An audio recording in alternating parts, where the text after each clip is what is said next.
I'm Kate, I'm 34, and at 11:40 on a Tuesday night, my phone lit up with a text from my brother that read, in full, "Kids are in a cab to your place. Keep them safe. Don't call Dad." 9 minutes later, a taxi pulled into my driveway with my 9-year-old nephew and 6-year-old niece in the back seat, both in pajamas, both terrified, with a single backpack between them. My brother didn't answer a single call after that. Not that night, not for 4 days. I want to tell you what happened during those 4 days.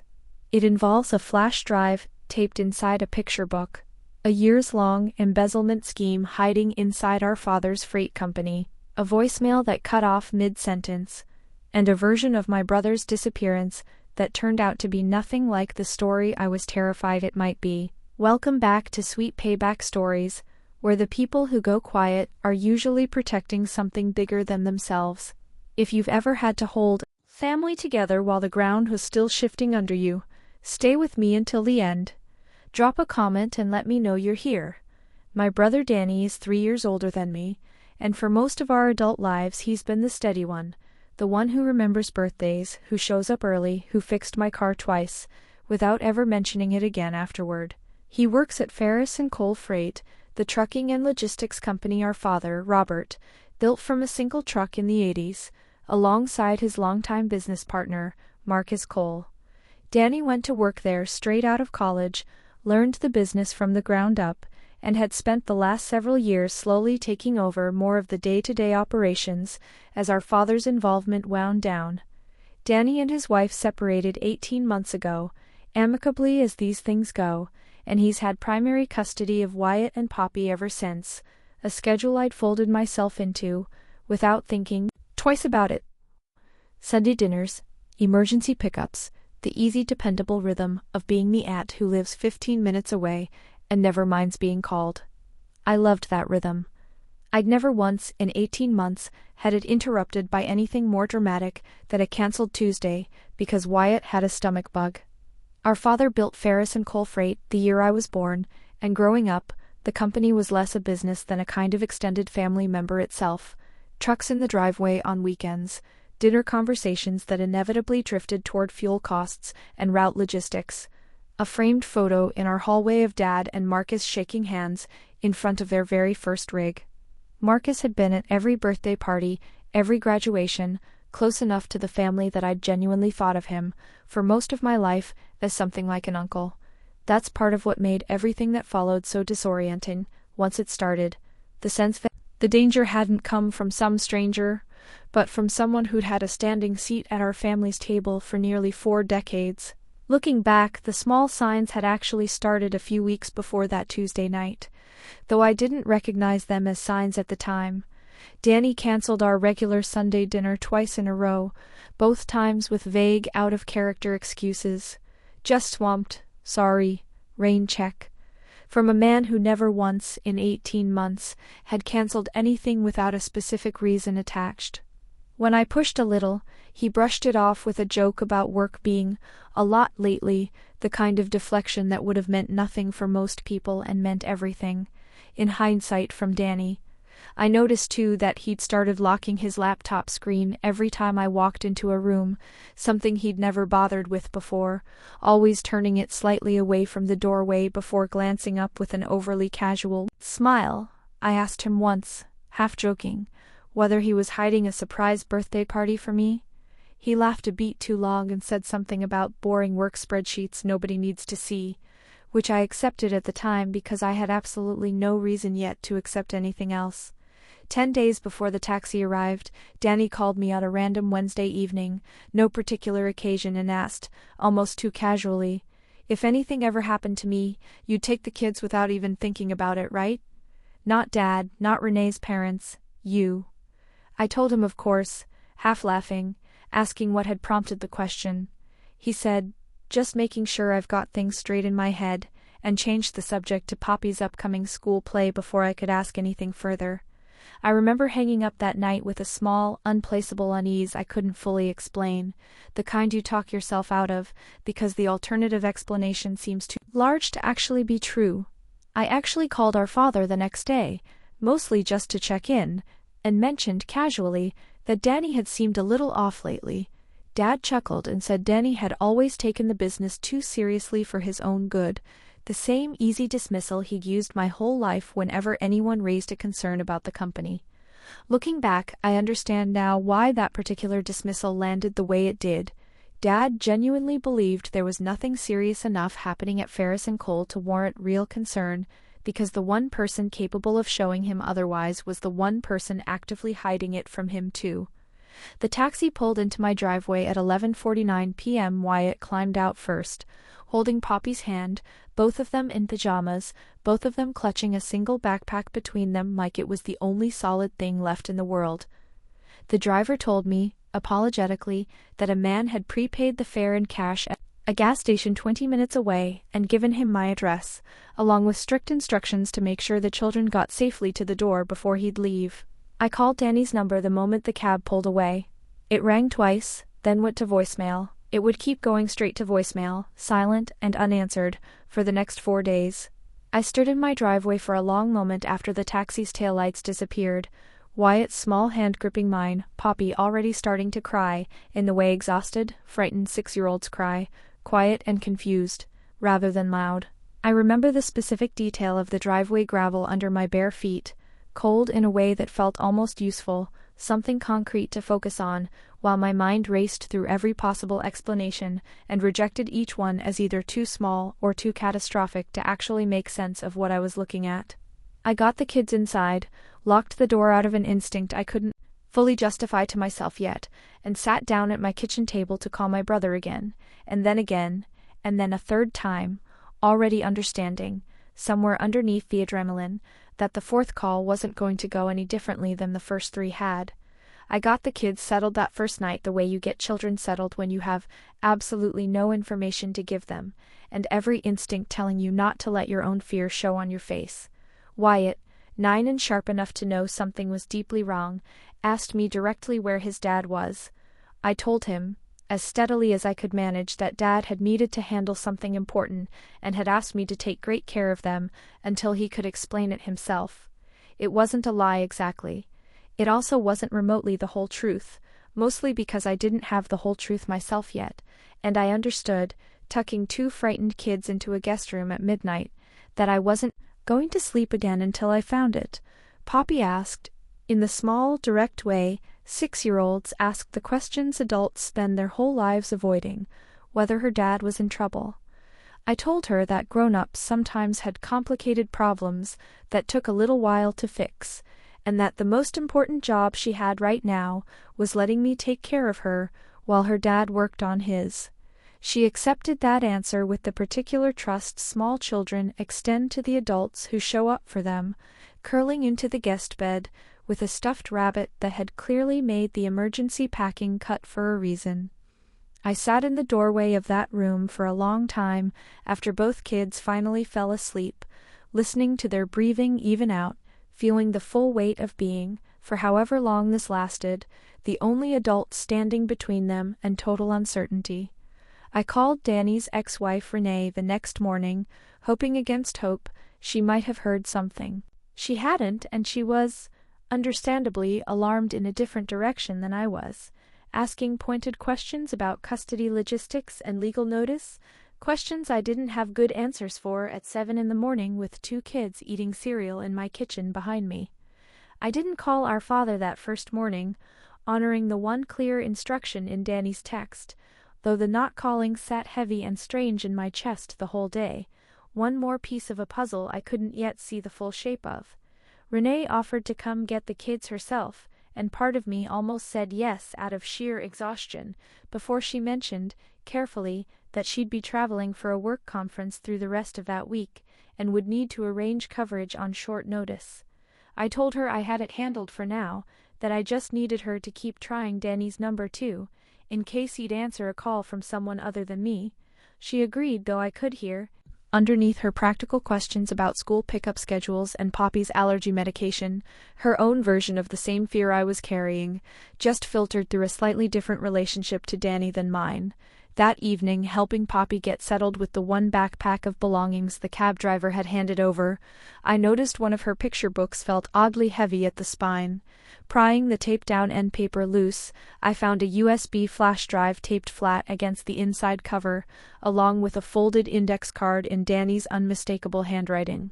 "If you're reading this, keep this safe. Don't tell Dad yet. I'm sorry, D." I sat on the guest room floor with that card in my hands for a long time after the kids fell asleep, understanding, finally, that whatever had happened to my brother had been planned, at least in part, rather than simply happening to him without warning. I turned the flash drive over in my palm several times before I actually plugged it into anything, some part of me almost afraid of what committing to look might confirm. Poppy's picture book, the one the drive had been hidden inside, was an ordinary story about a bear finding his way home through a forest, and there was something I couldn't quite process, that first night, about my brother choosing that particular book, out of everything in his daughter's room, to hide the most important evidence of his life inside. I don't think it was random. I think even in a moment of real fear, some part of Danny had reached for a story about finding your way back, and hidden the truth inside it anyway. I plugged the drive into my laptop that same night, hands unsteady, and found a folder of financial spreadsheets, scanned invoices, and a handful of email screenshots, organized with the careful, methodical precision I recognized instantly as Danny's. Numbers, vendor names I didn't recognize, dates going back nearly 3 years, but I understood enough to see that my brother had been quietly building something out of this material for a long time, something he'd clearly been afraid enough of to hide inside his daughter's picture book rather than simply keep on his own computer. For the first time since the taxi pulled away, I felt something other than raw fear. I felt like I had a thread to actually pull on. I stayed up well past 2 that morning, scrolling through folder after folder, most of it dense enough that I understood only the shape of it, rather than the specifics. Spreadsheet tabs labeled by year, a subfolder simply named Q, another labeled Compare, file names with dates going back further than I expected. I recognized enough of the company's vendor names from childhood dinner table conversations to understand I was looking at something related to the business, but the actual significance of what Danny had assembled was still, that first night, just outside my grasp. I fell asleep sometime after 3, with the laptop still open beside me, and woke to Poppy's small hand shaking my shoulder, asking if we could make pancakes, life continuing its ordinary demands, directly alongside whatever extraordinary thing I just stumbled into. I called my college roommate, Pretty, now a forensic accountant, the next morning, and sent her a portion of the files once she agreed to look. She called back within hours, her voice tighter than her usual easy cadence. "Kate, these maintenance invoices are for trucks that don't exist in the company's own fleet registry." I cross-referenced the VINs against public DOT records. Someone's been billing the company for repair work on vehicles that were sold or scrapped years ago, and pocketing the difference. The vendor name attached to nearly every fraudulent invoice traced back to a shell company registered at an address that, once I looked it up, turned out to be a UPS store mailbox 3 towns over.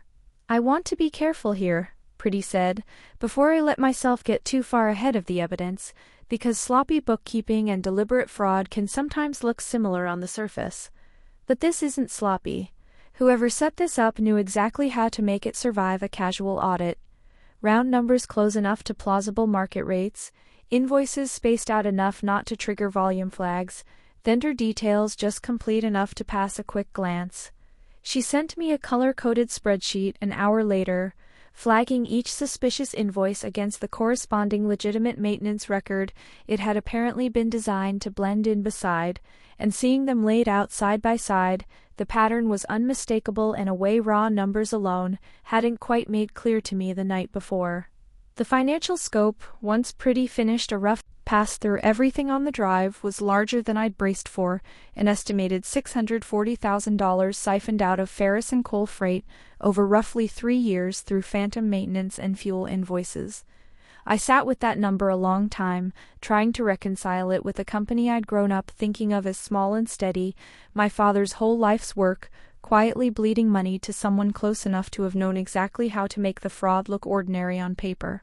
I thought about our father's retirement plans, the ones he'd mentioned more frequently over the past year, talking about handing more control to Danny and finally slowing down after 4 decades of 6-day work weeks. $640,000 wasn't just an abstract number sitting in a spreadsheet, it was money that had been quietly siphoned out of exactly the cushion my father was counting on, diverted by the one person he trusted enough to never think to double-check. Remember feeling sitting alone at my kitchen table with Pretty's spreadsheet glowing on my laptop screen, a very specific kind of anger I hadn't experienced before.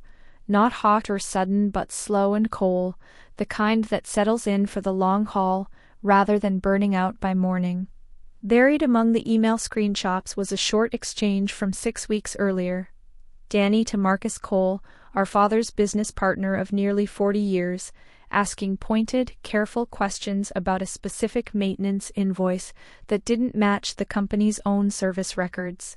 Marcus's reply was 2 lines long. "Don't go digging where you don't understand the full picture, Danny. Your father built this partnership on trust. Think hard before you damage that."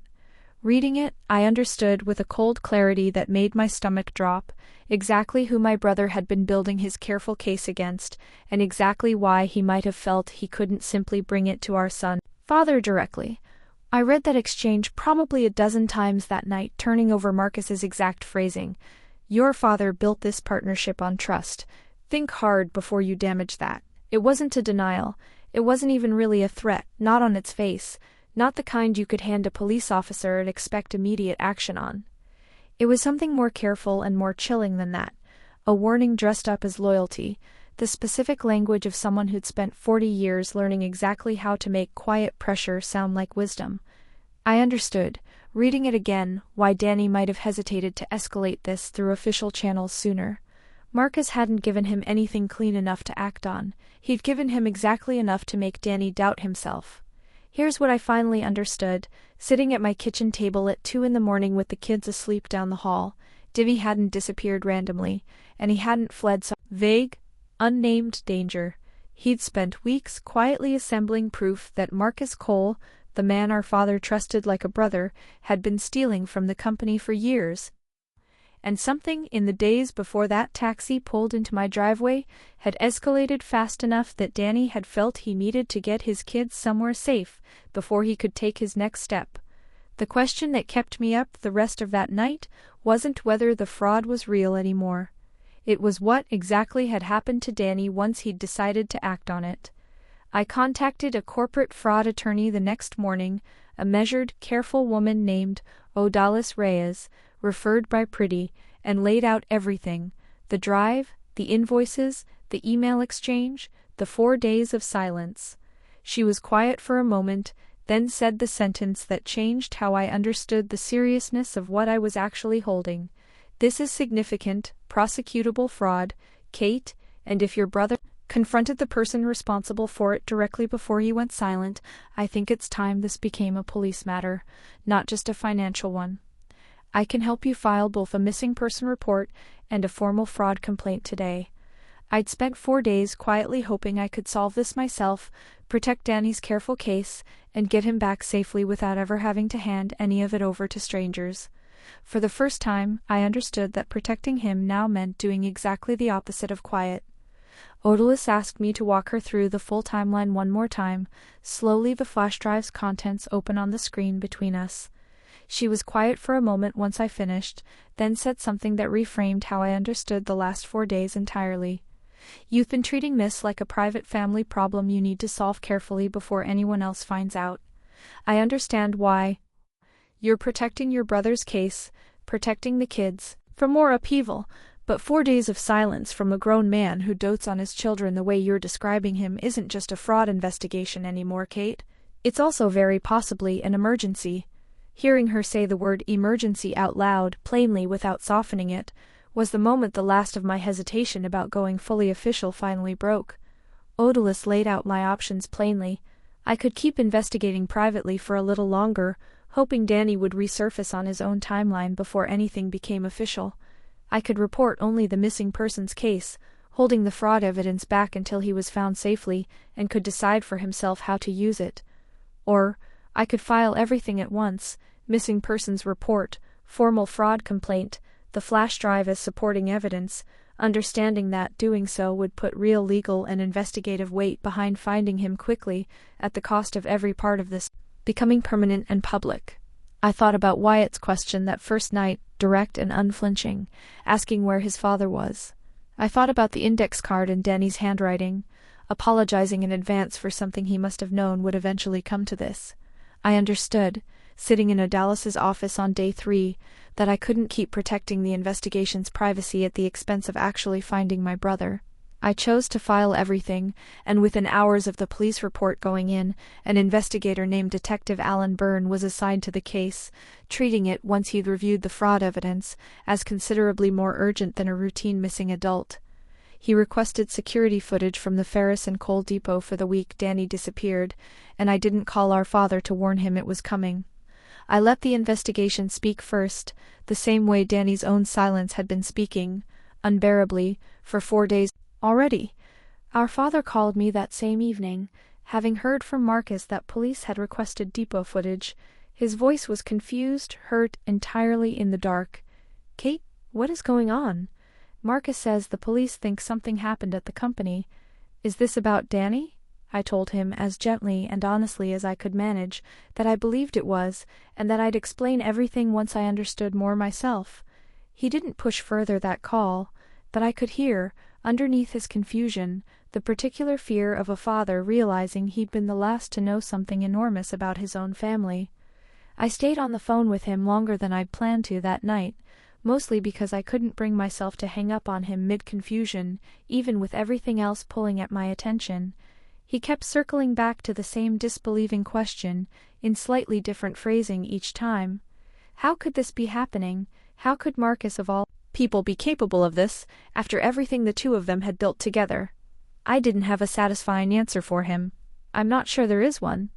Some betrayals don't come with an explanation big enough to match the size of what they cost, and I think that night was the first time my father truly understood he was about to spend the rest of this ordeal without one. Detective Byrne called 2 days later with the depot footage results, and what he described reorganized everything I thought I understood about that Tuesday night. Security cameras showed Danny's car leaving the depot lot at 10:52 p.m., roughly 50 minutes before the taxi arrived at my house, and 7 minutes after that Marcus Cole's own car pulling out of the same lot, following the same route out of the industrial park. Neither car appeared on any further camera along that stretch of road. The depot's coverage ended at the property line, and the county's nearest traffic camera had been offline for maintenance that entire week. Detective Byrne walked me through the footage himself, frame by frame, on a laptop in my own living room while the kids watched cartoons in the next room, carefully out of earshot. "This doesn't prove anything happened between them directly," he said, cautious in the specific way investigators are cautious about drawing conclusions ahead of evidence. "But it tells us your brother wasn't just impulsively fleeing something vague. He left in a hurry, and somebody else left right behind him, on the same route, within minutes." I asked him what came next. He said, simply, "We keep pulling every thread we can find until one of them leads somewhere solid," which felt, at the time, both reassuring and maddeningly slow all at once. The next break came from a source I hadn't even considered checking. Danny had set up a personal email years earlier with an old voicemail transcription feature tied to a secondary phone line he rarely used, something he'd mentioned once in passing, and I'd completely forgotten existed. Searching his account with Detective Byrne's guidance, we found a single voicemail, time-stamped 1:14 a.m. that Tuesday night, garbled and cutting off mid-sentence. Danny's voice, tight and scared, saying only, "Kate, if you get this, the storage place off Route 9, the one the company uses for old files, I'm..."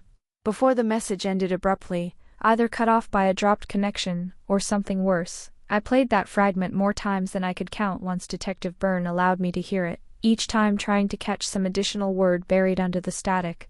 Some clue I might have missed the first several passes. There wasn't one. It simply ended, mid-thought, the way real fear ends things, not with a clean sentence, but with whatever got interrupted first. Detective Byrne watched my face while I listened to it, final time, and said gently, "This is actually good news, even though I know it doesn't sound like it. A man leaving a message like this mid-panic, still thinking clearly enough to name a specific location. That's someone trying to leave a trail.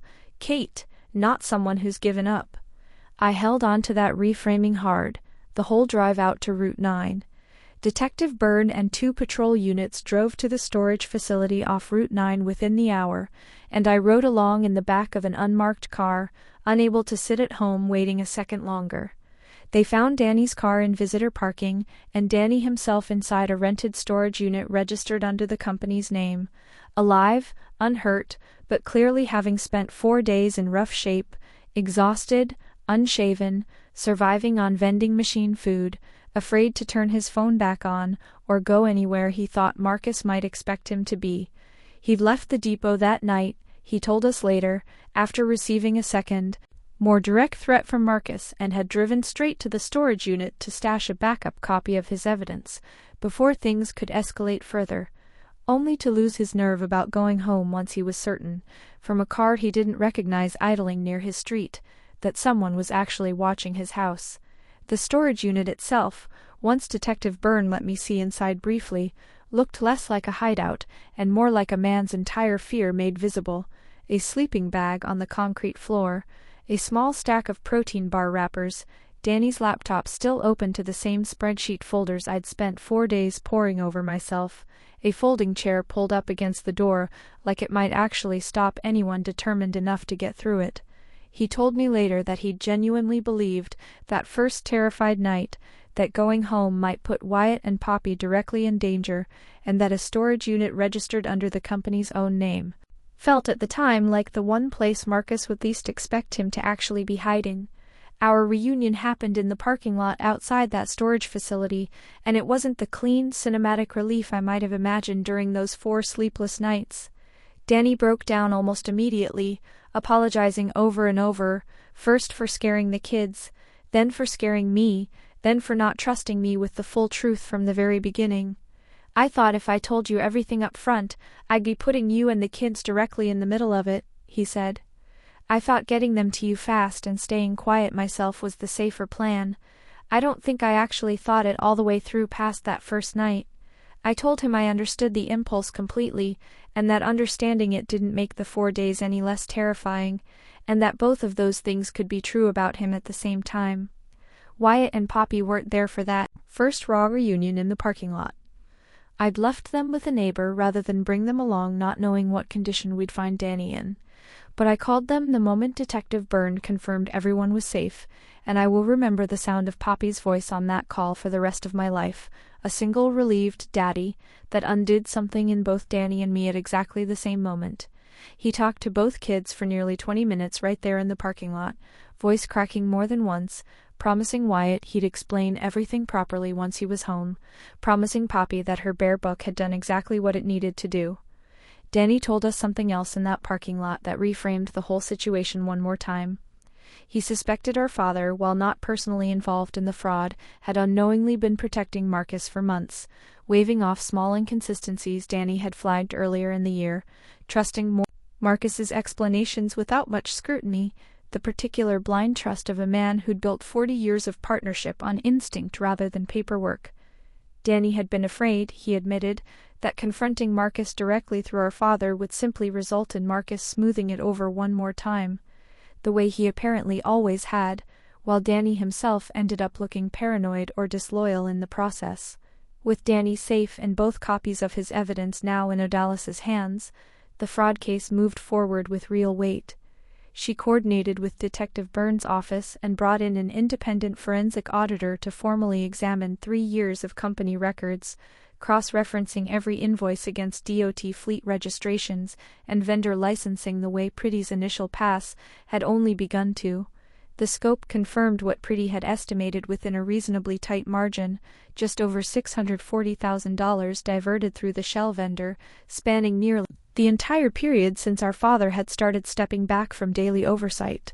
The confrontation with Marcus happened a week later in Odalis's conference room, our father present, visibly shaken in a way I'd genuinely never seen from him before. Marcus tried initially to frame the invoices as accounting confusion, nothing deliberate, the same soft, deflecting language from his email to Danny weeks earlier. The forensic audit, the shell company registration, and the depot footage placing his car following Danny's the night, everything escalated made that framing impossible to sustain in front of the room. Our father, hearing the full timeline laid out clearly for the first time, sat very still for a long moment before saying, quietly to Marcus directly, 40 years and you let my own son think he had to disappear to protect his kids from you. It was the first time I'd ever heard genuine anger in my father's voice directed at the man he'd built his entire working life alongside. Marcus, cornered, tried one more angle before the meeting ended. Turning to our father directly, voice softening into something almost pleading, Robert, you know me, 40 years. Whatever mistakes got made here, we can figure this out between us, the way we always have. It was, in its own way, the most revealing sentence Marcus said in that entire room, an appeal not to the evidence, not to fairness, but specifically to the old habit of quiet handshake resolution that had apparently let this go undetected for years in the first place.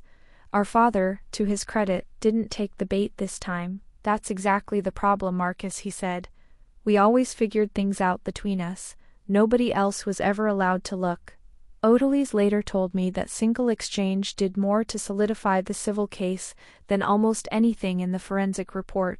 The legal resolution, once it came, arrived through the proper channels rather than through anything dramatic.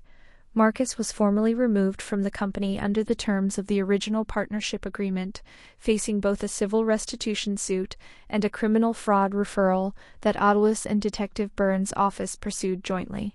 Our father, confronting his own diminished oversight capacity, honestly for the first time, agreed to bring in an independent controller and a small oversight board, rather than continuing to run the company on handshake trust alone. A change Danny had apparently been quietly pushing for even before any of this began, for reasons that suddenly made a great deal more sense in hindsight. I didn't push for anything beyond what the legal process itself determined was appropriate, and neither, in the end, did Danny. What both of us wanted most, once the immediate danger had passed, wasn't to watch Marcus destroyed personally. It was simply for the truth to exist somewhere, permanent and undeniable on the record in a way that could never again let one man's charm and 40 years of assumed trust quietly outweigh actual evidence. Rebuilding what those 4 days cost took longer than the legal process itself. Wyatt had nightmares for weeks afterward, waking up convinced the taxi was coming back for a different, worse reason. Poppy started asking, out of nowhere, whether Uncle Work trucks were safe, a question that broke my heart a little more each time she asked it. Danny and I both went to family counseling with the kids that fall, not because either of us thought we'd handled it perfectly, but because we both understood that surviving something frightening together doesn't automatically undo what it cost the people who lived through it alongside you. Our counselor, a calm, patient woman named Dr. Whitfield, who specialized in family trauma, told us something early on that stuck with both of us the rest of that year. Kids don't need the full adult version of what happened to feel safe again. They need consistency, and they need to see the adults around them being honest about the parts they can actually understand. We built a simple, age-appropriate version of the story together, one Wyatt and Poppy could hold on to without carrying the full weight of what Danny and I had actually lived through. Dad had a work problem with someone he trusted. The problem got solved by people whose job it is to solve exactly that kind of problem, and everyone came home safe. It wasn't the whole truth. It was, Dr. Whitfield assured us, exactly the right amount of truth for a 9-year-old and a 6-year-old to carry forward. I think often about that index card taped inside Poppy's picture book. Keep this safe. Don't tell Dad yet. I'm sorry. Danny was trying in the middle of the most frightened decision of his adult life to protect nearly everyone at once. His kids, our father's trust in his oldest friend, even me, in his own imperfect way, by not handing me the full danger of it up front. I understand now that protecting people and being honest with them aren't always the same instinct, and that the 4 longest days of my life happened in the gap between those two things. It's been almost a year now. Ferris and Coal Freight is smaller, cleaner, professionally overseen in a way it never was before, and our father, while still hurt by what Marcus did to him personally, seems steadier now than he has in years, freed from a partnership that had quietly been costing him more than any of us understood. Danny runs the company day to day with real authority now, and real oversight backing him up, and Wyatt has started asking, with the specific bluntness of a 10-year-old, whether he can work there himself someday, which Danny says he'll allow only once you're old enough to actually read a balance sheet, buddy. Still have that index card. I keep it in the same drawer as an old photo of Danny and me as kids, riding in the cab of our father's very first truck, both of us grinning like nothing in the world could ever go wrong. I know now that isn't true for any family. What I also know now is that ours came through it anyway, together, the four of us and one very patient forensic accountant. And that's more than a lot of families get to say. That's my story. One taxi, one flash drive, and a family that finally learned the difference between protecting each other and actually telling each other the truth. If this reminded you that going quiet is sometimes the loudest cry for help a person can send, take that as your sign today. Share it with someone who's ever had to hold a family together in the dark. Drop a comment, hit subscribe, and I'll see you in the next one.